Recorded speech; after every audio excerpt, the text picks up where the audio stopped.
Well, here we are. We made it for the Generational Experience episode 2 with minor technical difficulties. We still may have some audio here, but welcome whoever Yeah. may be watching, no matter where they're at. We now have, I know I'm still going to call you Rodney, even though you have Pierre down here. I don't know. I can't call you that. Bill, myself, Carl Condello, here in California.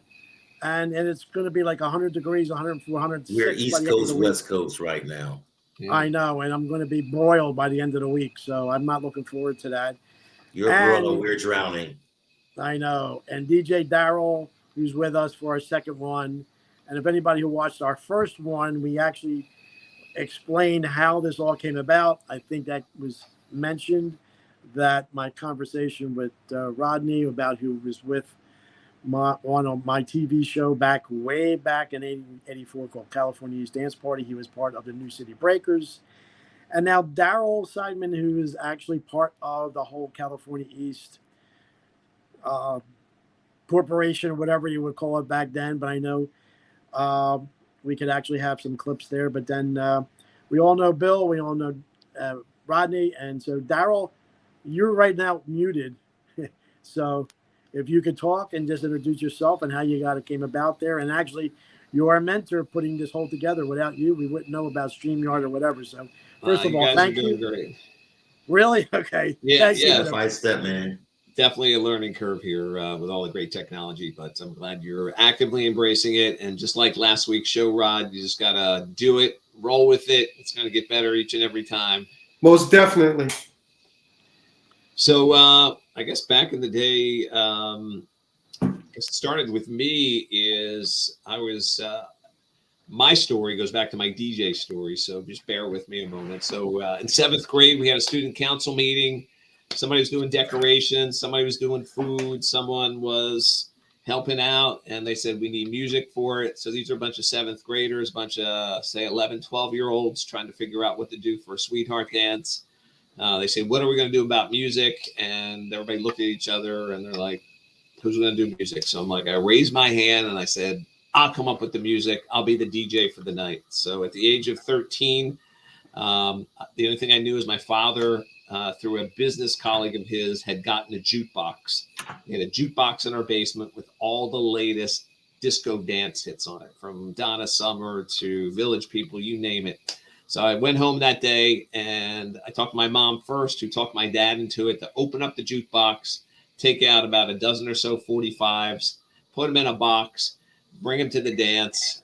And if you remember the old systems that they used to have at the schools where it looked like an oven. It pulled out of the wall, had a 45 player on it. You put your 45s in it, you lift up the arm and just automatically play them.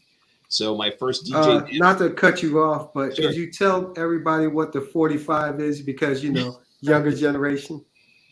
That's the record with the big hole in it, right? You need the little adapter to put in it. Little record with big hole. The little record with the big hole, yeah. And the 33 was the big record with the little hole. You got it.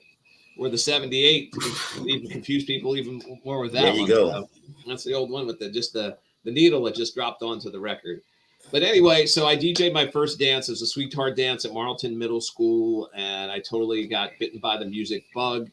I just grabbed the microphone, started doing the MC and DJ work there, and parlayed that into a part-time job because they had other dances during the course of the year. It was always a benefit for student council. So, did a couple summer parties, things like that. And then I did that for a couple years. And I think at the age of 16, I heard about these teen dances that they were having at like hotels. So I was very excited about that. And I attended, I guess, one of Dale's first events was at a hotel, I think called the Halloran. In Pennsauken. In Pennsauken, correct. On 130. So I went to the Halloran and, talked to the DJs there, told them I was a DJ as well. Said, let me come up on stage and, I would hang out with them. I wasn't DJing at California East yet, but, got to hang out with the DJs. DJ Mons, I guess, was the first DJ that I had met there. And, it was kind of like, because I was up on the stage, as part of the DJ crew, they're like, hey, can you operate the lights? So I'm like, sure. So I would operate the strobe lights and the police beacons and all these things, on there. So I did that probably for a couple years until Dale actually moved into his nightclub on Hollywood Avenue there. What a great name. The California East Nightclub on Hollywood Avenue in Cherry Hill. Doesn't get better than that. Stations, they could only do it, what, Saturday nights, was it, Carl? Friday nights. Friday nights due to the zoning law. 6:30 to midnight. 6:30 to midnight. Interesting. Yeah. Daryl, can you pull up the YouTube? Just have it ready, like maybe your segment when you're chewing gum, and then maybe Rodney's stop with the New City Breakers, and maybe just the opening of it, just the people who don't have the clue. I know we're talking about to give them an idea. This was like 3 or 4 years after they were already established, and actually, you called it a nightclub. It was a big warehouse, 20,000 square feet.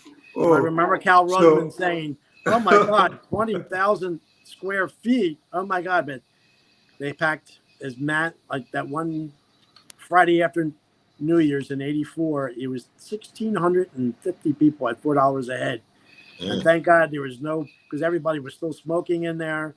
There was no, non-smoking in clubs, and it was a heck of an experience back then, and it was wonderful. I met Dale as a photographer, and then he realized I was doing my TV show of the Coliseum, my pilot, and he came and watched me the year previous, and we discussed if he was able to put a show on for his show, and we put 2 and 2, 3 and 3, and 4 and 4 together. Went out and got a sponsor for it. 7 Up was an interesting story, and WPST Radio. We went to every radio station in the Philadelphia market if they would want to trade. They all said no, and I figured, let's try that last door you open, and they liked the idea. They wanted some, and that's how we were able to get Cal Rudman. We were able to get Mark Shepard and Tom Cunningham to introduce Pretty Poison. So, So, Daryl, you have anything that queued up that we could, first of all, Yeah, what I've got segment do you something want me queued to up run? now. let's do the one I've with got the Rob. California East queued up, the one we talked about a little while ago. Yeah, so play Bill. Okay, this is with Rodney. How I never really met Rodney that day. There was so much going on behind the scenes, and so let we me showed that. Go let ahead, me Rob. say something real quick. For everybody out there, they keep calling me Rodney. You guys out there know me as Oz of the New City Breakers. So that's who they're calling Rodney, so that we don't get nothing mixed up with all my fans out there. Play it, Bill. And what segment did you want me to queue up, Carl? What was the Well, episode? if it would be like you showing yourself chewing the gum, I don't know. I know you found it before. I don't know where it's at now, or if Bill's having problem pulling up the New City Breakers. I know it's on my page, like the 8th. If it's 4 on a row, I think it's the second on the 8th or 9th row for New City Breakers. Well, I would like to tell everybody a little bit more about my group. Go ahead. We could even play this while you're talking about it. Okay, cool. So as we got discovered and everything, everybody tried to ask me a question. Where did I get the New City Breakers from? It started with me watching The Wizard of Oz. And as I was watching The Wizard of Oz, I took the name Oz. And at first I wanted to call the group the new group. Then I wanted to call it the Wizard of Oz Breaking Squad, but the name was too long, and then they told me I would get sued if I did that. So I just kept Oz. Well, now we're showing the first premiere, and Rodney, you're on the left as a 14-year-old. I'm in the gray sweatsuit with the burgundy stripe.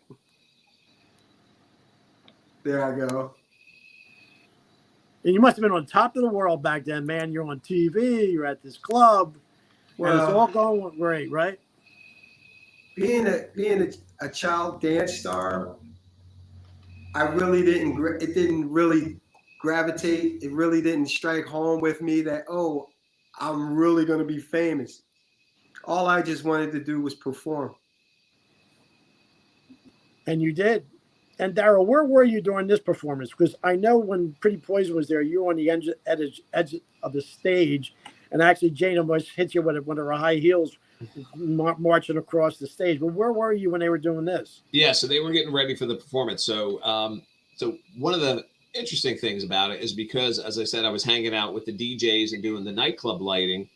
Dale had tapped me and he said, "Hey, we need lighting for the TV show, because the lighting that they had when they turned on the lights after the nightclub, as everybody was leaving, was all fluorescent tubes. And as you know, Carl, fluorescent tubes glow green on TV programs. Yeah, we need the Mercury. And Montefiore Electric put in all electric, all the TV lighting for us, which was amazing. Yep. So I was part of the, make sure the lighting was, was helpful with that. There you go, and I Roz. secured the lighting. There you go, Roz. Flip it around. There he is. You're about to call me. He said Rodney and Oz at the same time. He called me Roz. I just have to pull back a little bit. If anybody who's really watching, there is so much going on behind the scenes, business, whatever, with an investor, and I'm trying to and luckily my friend who was my ex-wife at the time, Kathy, who worked at Channel 3, she was the floor manager, and I actually have to thank her so much for getting this started. But the one thing they forgot to do, and if you see in this one clip, the sign, the helicopter, the banner is just laying there. They forgot to elevate it. They never elevated that banner until the second time. The second time, when you see the subsequent shows, when we actually shot on a Friday night, it was so. I hope, I'm still trying to raise money to make a movie out of all of that and show all the things that were going on behind the scenes. Because when we talked about the other day about the business end, boy, was I understanding about the business end behind the scenes. But all in all, to look back on, it was an incredible time. The amount of music, the fun we had, look at it. And, it's amazing. Daryl, do you have your spot with your chewing gum? It's actually, I'm running the spot right now. So okay. I took over the screen. And good old Dale. So we know he's back from California, back from exile. It would have been nice to know, Rob. Crab walk. There you go. There you go. You call that the crab? Yeah, crab he called it the walk, crab walk. People called it the spider, but it was actually a crab walk. Well, yeah, it's a shame I didn't meet you guys back then. I did meet Pretty Poison back then, but yeah, Pretty Poison happened to perform after this performance. Right. All over. Where are you from? Yeah. I'm from Camden. What's your name? Ricky. Ricky. Okay. Where are you from? Bronx, New York, Saks. Okay, that just goes to show you.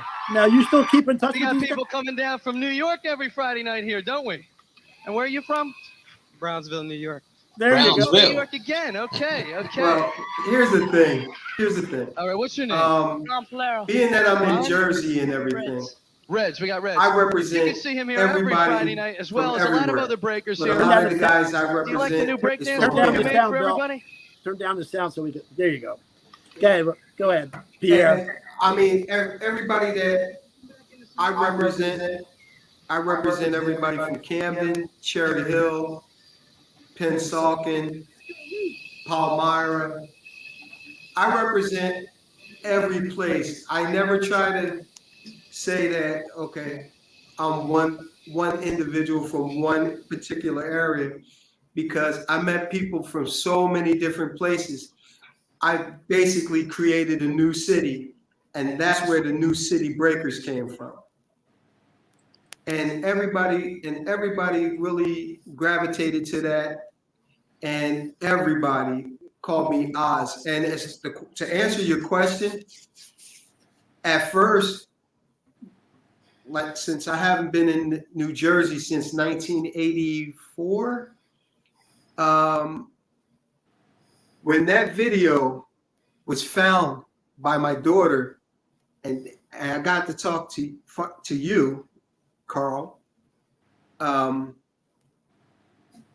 daughter posted that video and it went viral. And next thing I know, people was like, oh my God, that's Oz. Where's he at? Where's he at? And everybody was asking these questions, where he's at.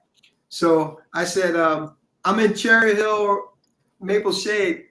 Next thing I know, I started getting all these calls and everything, people trying to find me, putting the numbers up and everything. And I've been developing relationships now that everybody's older.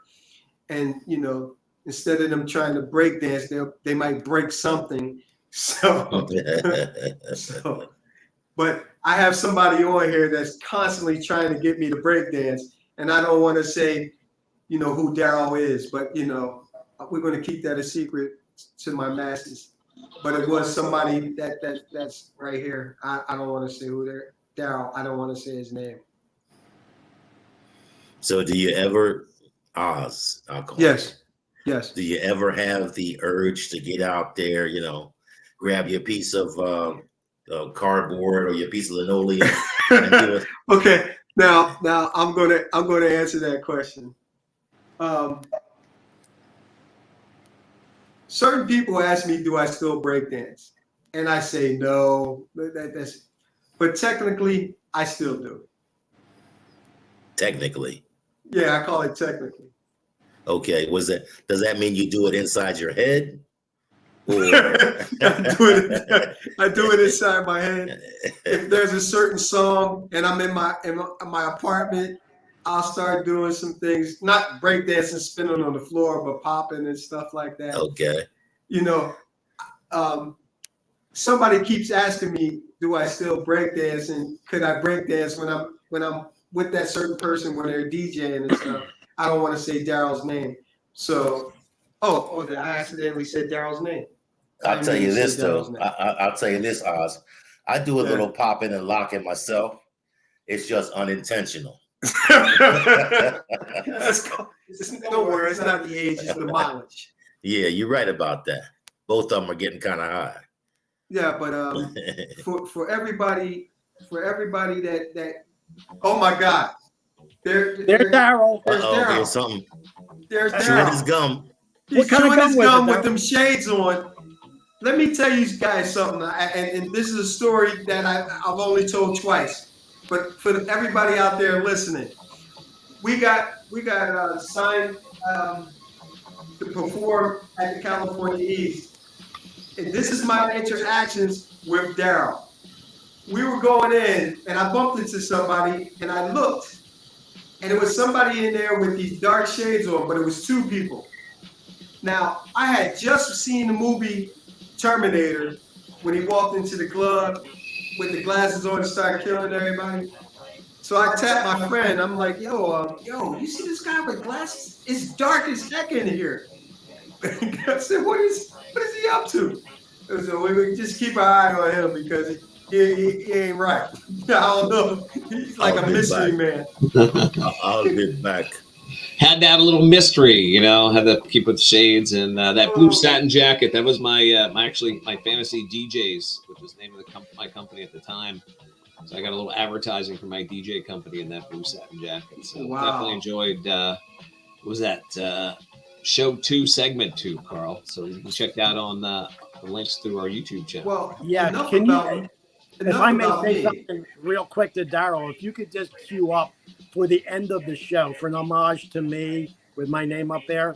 It's California East Dance Party closing credits with, you see, Dale. I think, if you could just cue that up for the end of the night, yeah, I'd appreciate I certainly that. will. Go ahead, guys. I really didn't want to do anything like this about me. This is about our guests. So, Daryl, what actually got you into music? What got me into music is the classic thing that I hear from a lot of people. It's either your parents' record collection or an older or brother or sister's record collection.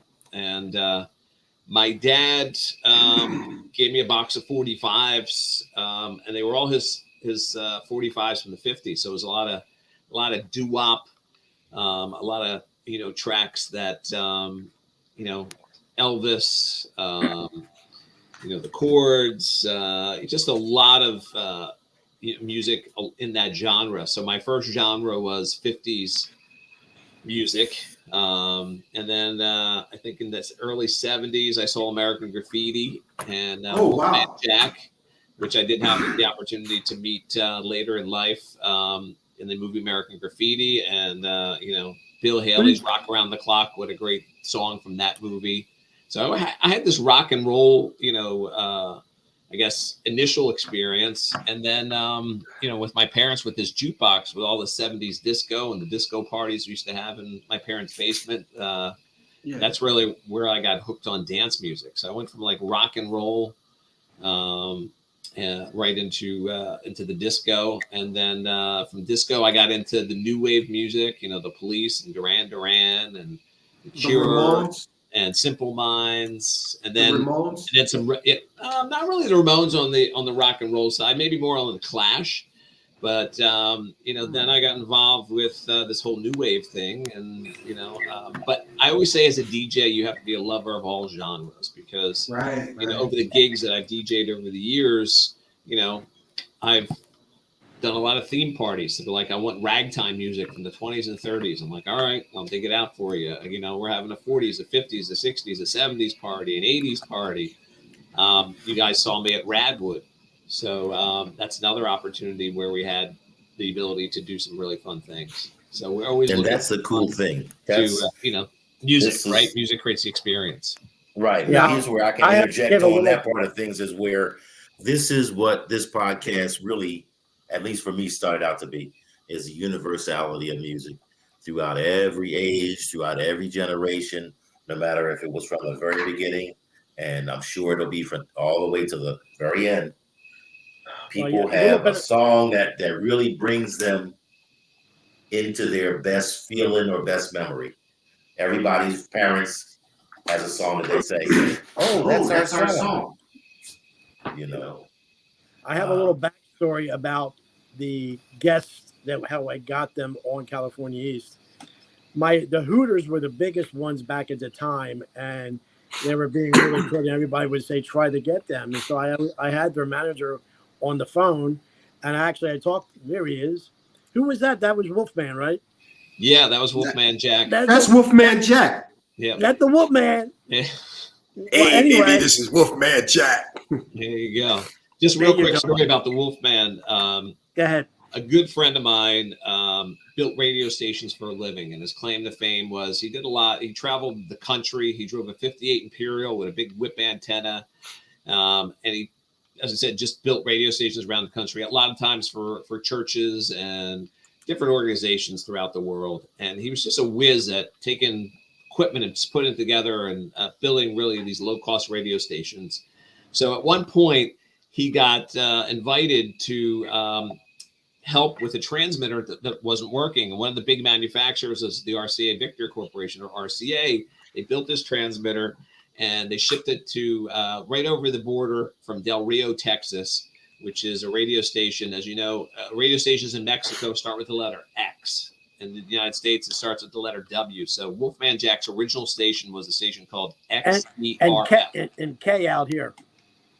So yeah, exactly. So so he had the opportunity to go down to this radio station and right over the border in Mexico, and they couldn't get the transmitter up to full power. And because he was such a whiz with these broadcast transmitters, he actually got this. He worked on it for about a week and got this transmitter that RCA built, could never get up to full power. He got it up to full power. And at night, it covered 2/3 of the world with the radio station signal. Okay, full power. Now, was that, we know with Clear Channel, I mean, with it's 50,000 watts, Clear Channel, like ABC out of New York and some other ones. But I know in Mexico, were they able to do 100,000 watts? Yes, he got up to 100,000, and 100,000 watts at night covered 2/3 of the world. Amazing story. So he knew Wolfman Jack from that experience. And when Wolfman Jack was on the road doing his oldies tours, he actually, if you remember the theater at Garden State Park in Cherry Hill, they used to have music venues there, music concerts. And Wolfman came in one of his tours, and Mike said, let's go see him. So this picture is actually from Mike is no longer with us. He's in that great radio station in heaven, but this is one of the people that he introduced me to. And the Wolfman and I became instant friends. And What year was this? That had to be 1980, late 80s, probably like 88, 89. Aren't you glad you accepted that job at 13 years old as a school DJ and got you to this? Exactly. Got to meet some of my idols here because, as I said, when I saw American Graffiti, I'm like, I love the mystique of being a DJ on a radio station. So, and when you think of radio DJs, he's one of the legends you think about. Well, Bill, both of us, I'm 69. Bill, you said you're 62, 63. So obviously we grew up with the greatest music, but with the greatest radio stations. I would used to listen to WABC out of New York with Cousin Brucey and all those guys, because we had Wibbage and We had WIBG, same as down here. IBJ, right, with, HAT, WDAS. well, yeah, DIS, Right. and so to be a DJ in the in the rec and high lit in back then, that was like the ultimate of jobs. The You know, heater with the heater. Oh yeah, it's a shame he just passed last year, but yeah, and I met him back in the day. But those days, you don't have terrestrial radio; you have Wow. XM. All this other Okay, stuff. I would like to ask a guy, hey, Bill, what about the sounds of Philadelphia? Ooh, Yeah, listen, that was something that, I mean, they were right up the street from where I lived. They were right up on Broad Street. So we had a lot of people, as actually some people in my family that played studio music for them. My uncle's Mike Jordan, he's a bass player for them. My uncle Marvin and his band. Listen, I grew up in a family full of bands, you know, so there was plenty of that going on. So And how close were you with Gamble and Huff? Gamble and Huff wasn't easy to get close to, unless you were a girl. Okay. But I was a kid for first out. You know, I mean, these were grown guys. So I was watching these grown-ups do their thing, you know, and I would see them in passing, but I wasn't included in what was going on. My family members, on the other hand, were involved with them, and we would see them. They would do concerts up at the rec center, you know, Francisville Rec Center. So it was an exciting time, but you know, for me, it was a party. There was always great music playing. You know. Wow. And from that got you into liking music. So, Oh, yeah. so I could what barely got you avoid into it. music? Me? Yes. Well, as I said, my family was full of musicians. My mom was a singer. My dad he was a singer. He played piano and guitar. All my uncles, I think my dad started playing an instrument so he could meet my mom, you know. Okay. So they would be around at the Jordan's house all the time. He's on the piano. And it's funny when Daryl mentioned some, what is it? That specific old music. I can't think of the name of it right now. Doo-wop. Like, no. Way before that. Ragtime. swing. Ragtime. Swing. Ragtime. Yep. My dad played ragtime. So one of the first songs I learned to play on the piano was ragtime. On the other side of things, my granddad, he played guitar, he sang. And his thing was each little kid that would come along, he would give them an instrument. Okay, here, take this. He gave me a clarinet. He says, can you make a sound with it? So I made a sound. Right? Okay, great. If you can make a sound with it, you're going to get lessons. Well, I played the clarinet for about a week. Every time I played it, it tickled my nose. So I would play it and I would sneeze. I play it and I would sneeze. So we have to get a different instrument. So they put me on the trumpet. And to this day, I still have that same trumpet and I still play that same trumpet. But in addition to that, I started singing with those guys, you know, and they went on the USO tour. They did, you know, they did all kinds of stuff all over the place, playing in Atlantic City, playing in New York. And my personal experience was marching in a parade with my trumpet and stuff like that. That's So awesome. there was a lot of involvement, but it was from the other side. I wasn't, you know, I was producing it. I'll say it that way. It was coming out of me, and it was a heck of a fun way to express yourself. Well, Bill, as we talked last night, you're going to have to express some of that music we talked about last night. Yes. We wanna hear We wanna hear Yes. some of your original material. We want to be doing that with Yeah, you. We're going to have that on the podcast coming up soon. right.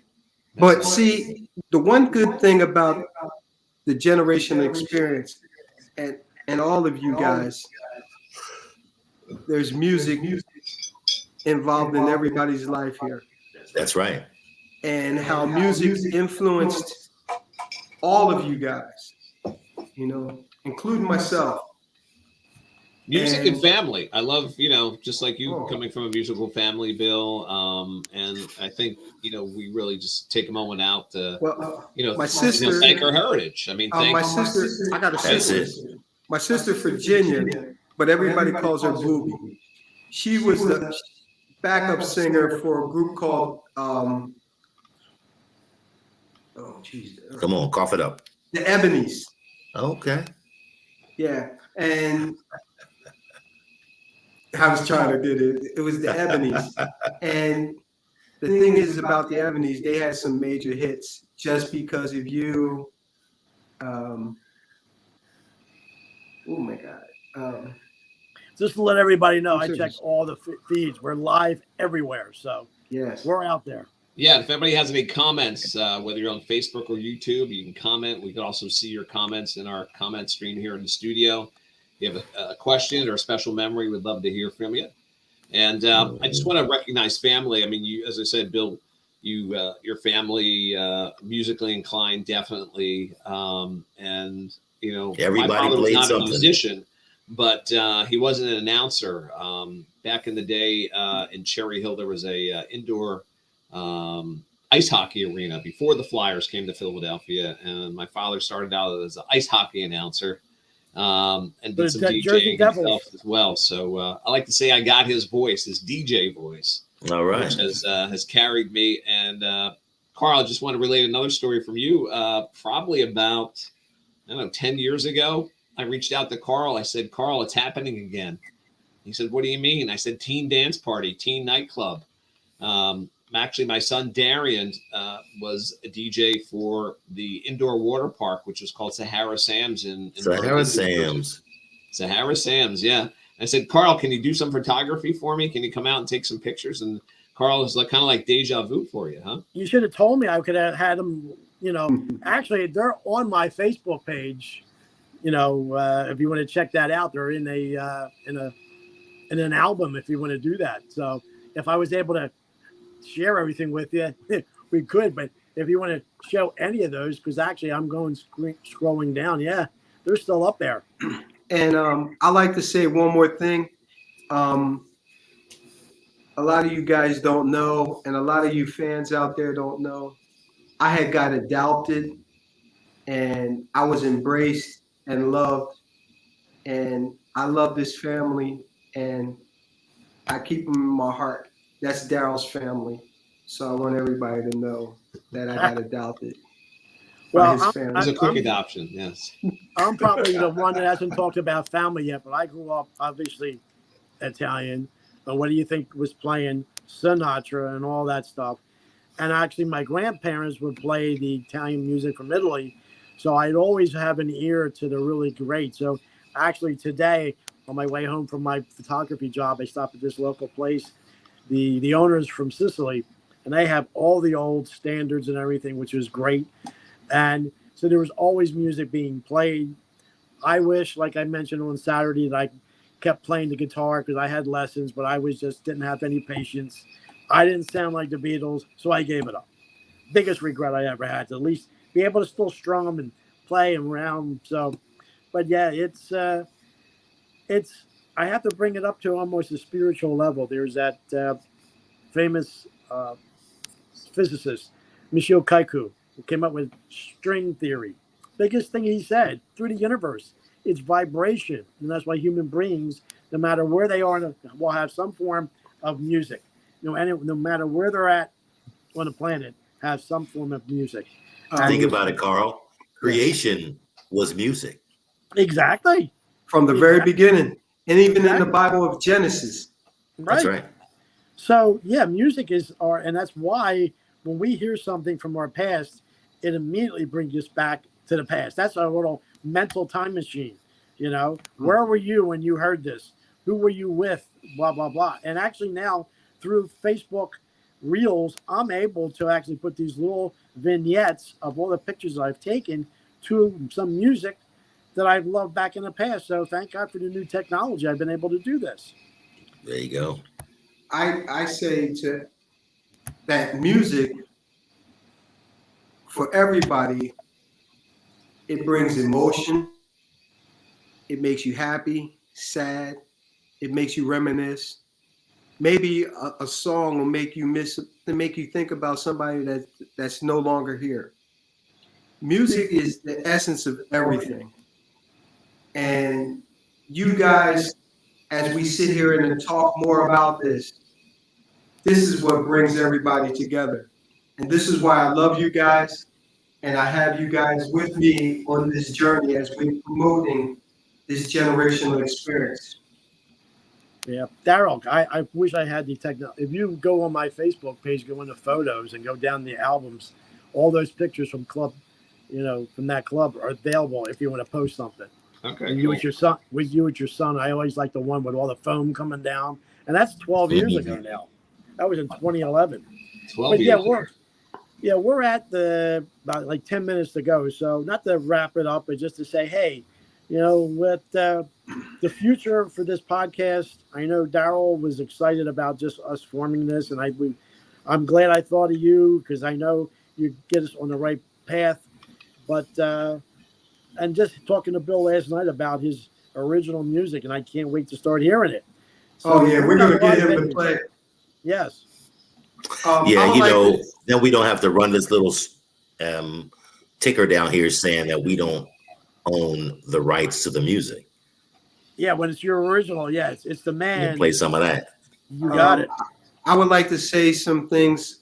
I'd like to say special shout outs to all the people that are following us.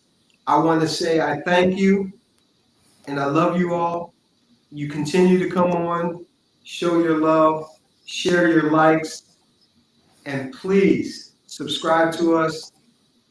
And I promise you, this is only the beginning. We've only just begun.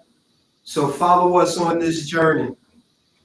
And may I add on to that by saying, Yes. let us know in the comments what you'd like to hear us talk about. We're going to attempt to feature those things that you guys want to hear. We're going to offer what we have. We're going to offer what you ask.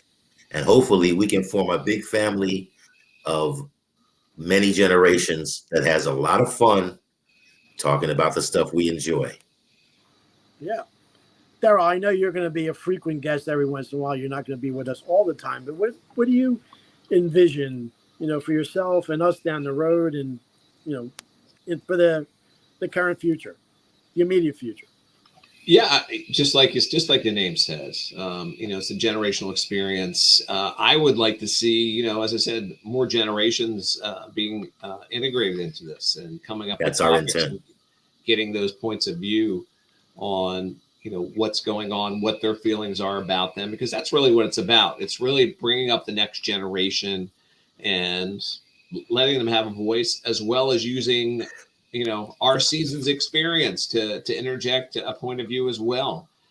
So I love the concept and I love the opportunity to, continue to work with the team and see about the opportunities to, as I said, have some interesting guests. How about your sons? How about your son? There you go. Yep. I just said, how about your son? And that was your son. There you go. There's DJ D-Side as he goes by. Now, do you have anything of the one of the foam coming down? Yep. I'll bring that one up as well. Yeah, there's some of my experience of my pictures, and it's like I'm glad I did photography. Pardon me. Are you on my page there with the phone? No, I didn't. I couldn't find that album, but I wanted to. Yeah, it's down the ball. But anyway, I think that's my two sons also as well. I have a cousin that DJ. I got a couple more people I need to say something for. For the mayor of Evesham County. Township. I keep saying county. Forgive me, guys. The Evesham Township State Police, Kathleen Stein. Quite a few others that are trying to come into our fold. But I want everybody to know that I'm thinking about everybody. And to the friends and families of us all, we just want y'all to know, share your likes, share your comments, please subscribe, and trust me, there is no topic that we won't touch. And on another note, we want you also to know we love you. We're glad to have you along for the ride. We hope it gets exciting. I love you, Daryl. Yeah. Love you, Even brother. Theo, yeah. And really, with the whole thing with the veterans, how that clicked immediately when we actually had our first meeting at Ponzio's over 2 months ago. And I'm glad it evolved into meeting that group and being part of that parade. So you don't know how you, when you first put something Oh, in. yeah, motion, these is it's gonna from East Shan Township. There I go. I was on the float part of the parade. There's me with the veterans. go. And Roddy, how, just a little bit more of a background with you. I know you were at California East, you did that. Now, when did you go into the military? After all that, how soon? I know you were 14. When did you go into the military? Tell us a little bit about that background, about your military service. And Oh, it's so long. Well, so I'm going to share short it to that at 3 a minutes. later time. Short to But- 3 minutes. Yeah. Give us the full experience on the next one. On the next podcast, I'll give you the Yes. full experience.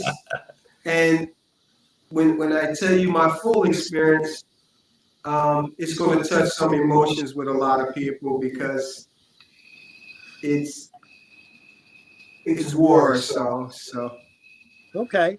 Any final words? And Daryl, when we're finally done, if you have that one queued up, because just for my homage to the end of that with California East, it shows credits. And but final words, Rodney. no, I want to give Bill his final words before I say anything. My final words. Well, listen, always be grateful because you never know what could have been, but you certainly know what is. Yes, sir. Daryl. Albert. Yeah, so final words. Thank you to everybody for making this connection and just proving to the world that music unites everyone, no matter who you are, generates the love, generates the vibration. It's in your heart. And I think this is a great opportunity to, as I said, continue on, share some great memories, but also make some new memories together. So I look forward to working with you guys, and anything I can do to help you to continue to use the power of technology to create your digital immortality. That's what I want to do here. Get the Here we word go. out and really show Carl. the knowledge. Digital immortality. Here we Yeah. go. And this is a dream come true for me. Just to be able to do this is wonderful. So You in know what, closing- Carl? Speaking of that, let me just say this real fast. Sure. I had a dream. I talked to you about this the other night. Yes. You had a dream. Oz had a dream. Bill had a dream. And apparently, Daryl had a dream. And this is the intersection of all those dreams. Well, yes, how I mentioned it to Daryl that I was at my YouTube page and asked about that. So roll it, Daryl. This is the closing of the one show, but it's an instrumental, and I think it shows. California East Dance Party has been brought to you by 7-Up, the drink that's crisp and clear with no caffeine, and by WPST 97.5 FM in Trenton. If you've got any questions or comments, or you'd like to be on California East Dance Party, write to Delgar Productions, Post Office Box 8171, Cherry Hill, New Jersey, 08002, or call area code 609-662-5535. This has been a presentation of Delgar Productions Incorporated. For people who thought There I he was is. talking about it, there I am. There you go. We already knew that. I know. Some people still don't believe you. You know. But that's on them. I know. I love having the instrumental part of it too. Well, Daryl, if we could I ever got do one a last thing to 40-year say. reunion for this next April, would be kind of cool. Absolutely. In closing for me, if you guys can hear me out. Go ahead.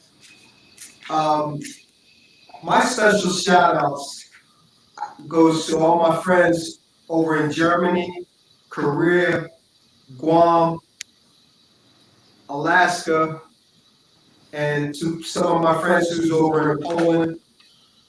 You know, I love you guys. I miss you guys. and I think of you guys a lot, especially the brothers here at Fort Lee, Fort Dix, and Fort Sill, Oklahoma.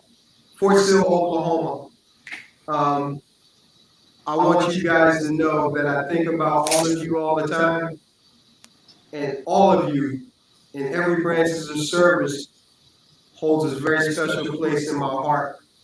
And to my sisters, my family, my friends, all of my friends that's here, know that I love you and I will support you and do any and everything, I apologize, that I can possibly do to make sure this generational experience be a part of everybody's lives. And I thank you all, and I love you. Well, on that note, stay tuned for episode 3. We don't know the topic yet, but it's going to be Pierre's background in detail. And We're some other coming. things in it. Thank you, guys. We'll see you next time. Thank you. Hit it.